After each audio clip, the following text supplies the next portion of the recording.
Good morning, everyone, and welcome to Virtual UK Construction Week. We're really pleased that you can join us online. Obviously, we would normally be meeting in person at the NEC this week, but we're delighted that we've been able to bring you the speakers that were all due to be there virtually online. So, yes, we're really glad that you could join us. Please take advantage of the opportunities that this week can present, because we have got opportunities for you to network and meet suppliers, and you can contact other delegates on this platform as well. And all the content you're going to see as well is being recorded and stored, so you can go back and watch it at a later date. So I mentioned, and you saw that brief video at the beginning, that we are going to be doing 2 shows in 2021. The reason before that is that we believe there's a lot of power in meeting face to face. There's a lot of opportunity in construction, and we've been working with the CLC and our partners on the roadmap to recovery. And yeah, we look forward to being able to meet you there and be a catalyst for that recovery. So on to today, and I'm delighted that it's our very first keynote on Virtual Construction Week, and I'm delighted that we're working with the Construction Innovation Hub on this event as well. And it gives me great pleasure to introduce you to Keith Waller, who's the Programme Director for the Construction Innovation Hub. And he's going to be talking to us today about the work that the Construction Innovation Hub has been doing. I believe we're halfway through the mission for the Construction Innovation Hub, really bringing together the expertise of the sector and making that transformation that we all know needs to happen, and I believe is happening. So really delighted, Keith, that you're going to give us an update today on what the Construction Innovation Hub has been doing, and I'll come back for some questions at the end. So if you want to put questions in the box, please do, and I'll put them to Keith at the end. So over to you, Keith. Thank you, Nathan. Good morning, everyone, and welcome to UK Construction Week 2020. Almost 12 months ago to the day, I was on the main stage at UK Construction Week 2019 in Birmingham with BBC Breakfast Steph McGovern, talking about what was then a relatively new Construction Innovation Hub programme. Over the 4 days of that event, I must have clocked up more than 50,000 steps, meeting people from every corner of the construction sector and beyond. What was unmistakable was the keen sense of energy and optimism.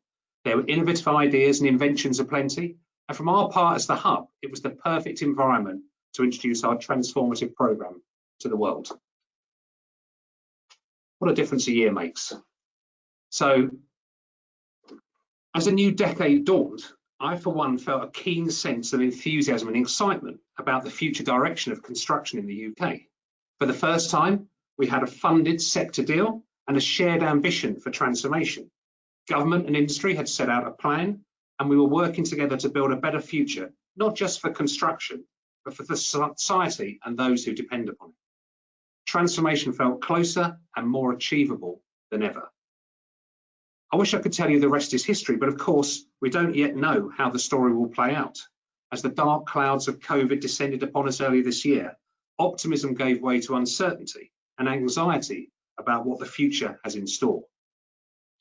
The past few months have been particularly bruising for construction, with projects in every corner of the country put on ice and many talented and committed people put on furlough or facing redundancy. Despite the doom and gloom and uncertainty, however, what has been unmistakable over the past few months is a resolute determination to face this challenge together. What we're seeing right now is a collective determination and a commonality of purpose in our sector, the likes of which we've never seen before. The COVID crisis has undoubtedly given us all newfound appreciation for collaboration, and this is something we must absolutely build on in the months ahead. This year, we've seen the Construction Leadership Council, co-chaired by Andy Mitchell and the Construction Minister Nadhim Zahawi, really come into its own. A great example of what can be achieved when industry comes together and works together with government. When the COVID crisis struck and site activity stopped almost overnight, we spoke to government with one united voice as a sector, and government listened to us. A CLC COVID task force was set up, meeting daily at first and still twice weekly, to make sure issues around safe working, material availability, access to the range of government support measures and much more were developed, embedded and understood. The task force has been quick to identify the critical support the sector has needed during this time of crisis. One critical example is the Talent Retention Scheme, a portal to match vacancies with those seeking opportunities. The Talent Retention Scheme is crucially important to ensure we can keep as much talent in the sector so we can deliver those essential schools, homes, hospitals, and much more that are needed now and in the future. Hundreds of businesses have already registered who can post vacancies and find new workers. If you're not registered, you should be. It's free and easy to navigate. And of course, the CLC has published the Roadmap to Recovery, a joined-up plan to cover restart, reset, and reinvent phases for the sector over the next 2 years, making sure that getting back to work just doesn't mean getting back to bad old habits. It is recovery and transformation together in a single plan. So with the CLC playing such a key role in the immediate response to COVID, the restart phase, we all need to build on this to ensure the reset and reinvent phases deliver too.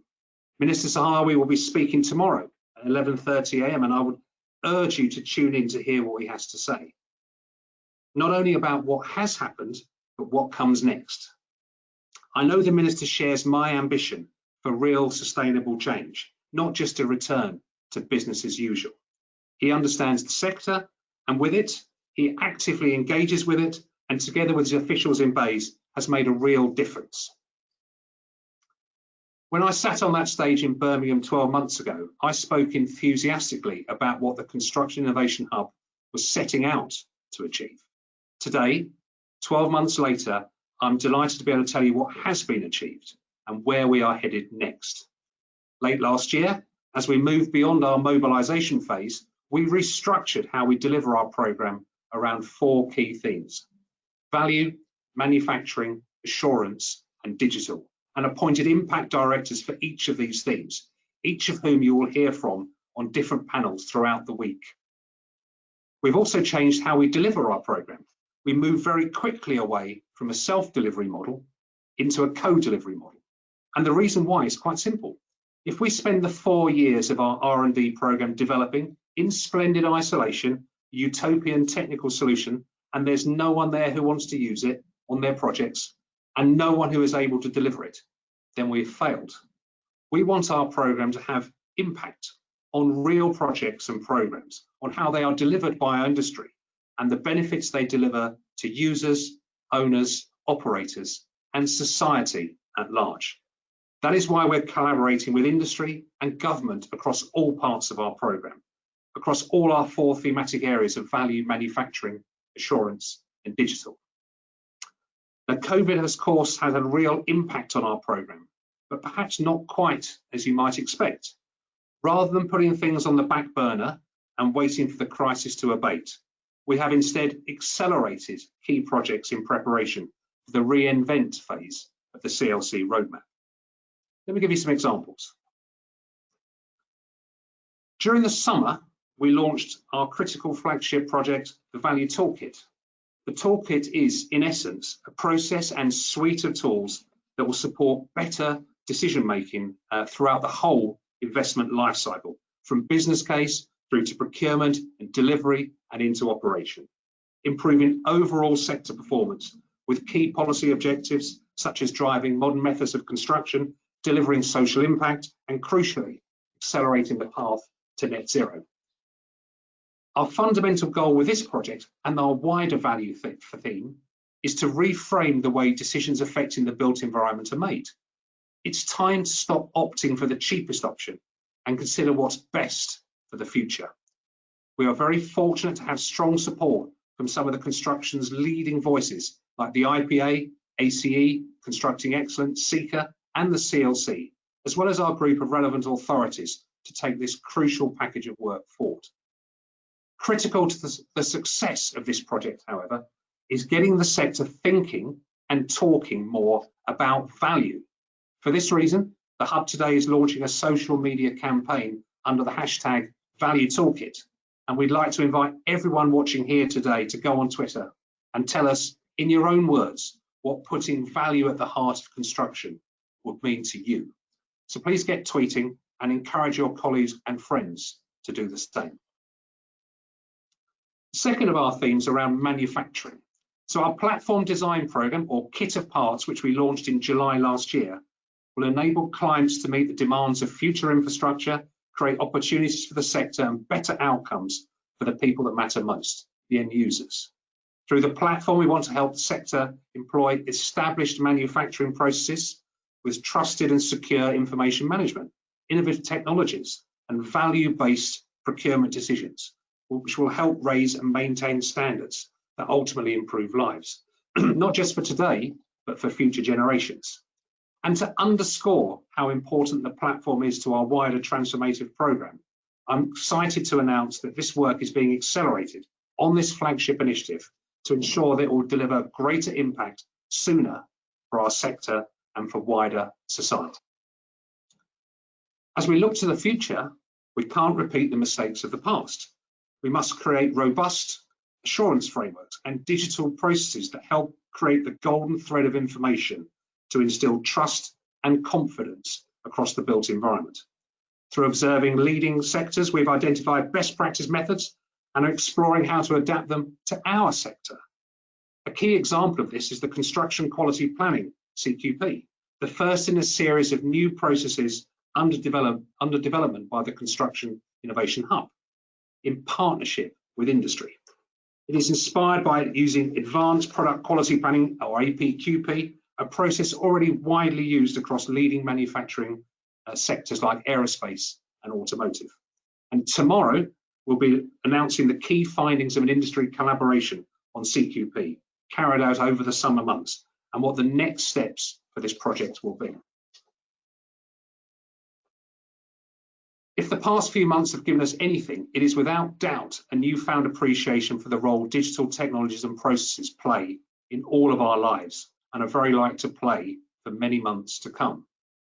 This year's all-virtual UK Construction Week is a prime example of how digital technologies can help us adapt on a large scale when the circumstances demand it. As individuals, we've all become used to working across a plethora of platforms, from Zoom to Skype to Teams. And even if, like me, you still haven't managed to master the ever-elusive unmute button. As a sector, we must embrace the transformative power of digital. As the Hub, we are supporting digital transformation of organisations' delivery and infrastructure, enabling them to achieve the level of digital maturity required to future-proof their businesses. Together with CDBB, BSI and the UK BIM Alliance, we have continued to support the development of the UK BIM framework to ensure all organisations in the built environment have the guidance and tools to realise the many benefits that come with BIM adoption. Earlier this year, we took another step towards delivering a national digital twin with the publication of the Pathways Towards Information Management Framework. And on Thursday this week, we'll be announcing more details on our BIM interoperability and government soft landings programme, which are working to ensure whole life value from digital. Digital, in many ways, is a fundamental thread which is critical to the delivery of many of our other projects. So before I wrap up, I'd like to thank Nathan and the UK Construction Week for inviting me to open this year's show. This new virtual format may be quite different to what we've been used to in previous years, but for me, the true value of UK Construction Week and shows like it offer the opportunity to meet and exchange ideas with people from every corner of construction. With that in mind, I would very much urge you to join as many sessions as you can over the course of this week to hear ideas and to have your say. Throughout this week, my colleagues within the Hub and across our growing network of partners will be talking about what the next few months will look like for our transformative programme. This will be an opportunity to learn about many exciting things that are happening as part of this joined up in transformation mission. And where you feel you can, become part of our movement, help shape our sector, so together we can make a change. So I would like to thank you for your time today, encourage you to engage as much as you can with all of the activities, and don't forget the hashtag Value Toolkit. So thank you, Nathan, and back to you.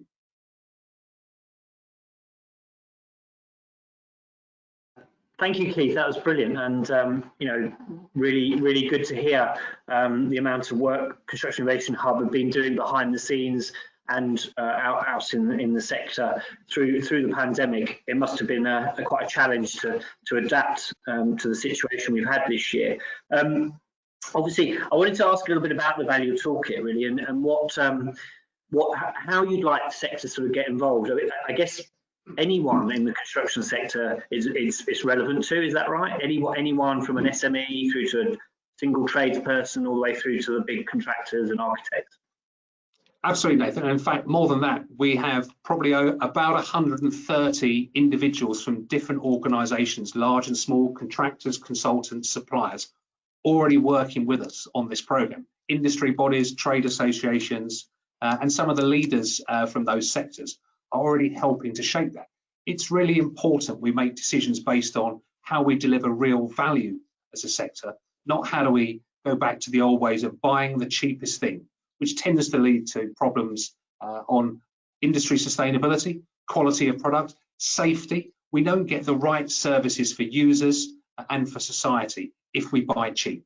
We have to think about value and how that can drive those better outcomes, not just for the clients, not just for the user, but for society at large. Yeah. Do you think the pandemic has kind of made people think differently about this in terms of, I guess we all now probably way more aware of our environment and how delicate it is. Do you think, the construction industry, have you seen that beginning to have an effect on the construction industry, do you think? Yeah, and I think in a way, if you look at the impact that COVID's had, not just on the sector, but the wider society, I think actually what it's helped do is bring the industry together, facing a common crisis. And rather than just a narrow focus on restarting our activity back in the old ways, there's now a lot more ambition being set for that transformation journey. So as I said, 2020 will be always thought of as a year of crisis, but it may also be thought of as the year when that true transformation in the sector began.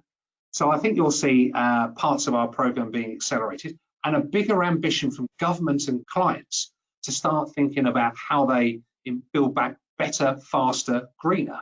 It's not build back cheaper, it's build back better, faster, greener. So that requires us to think differently, act differently. And I think having that value helping to shape those conversations will ensure we are supporting social impact, we are supporting a path towards net zero, we're thinking about the operational performance, the whole life value, not just the capital phase of construction. So absolutely a wide range of people involved and quite an endearing shared ambition to move on that transformation journey, perhaps rather quicker than we might have dared hope at this stage last year.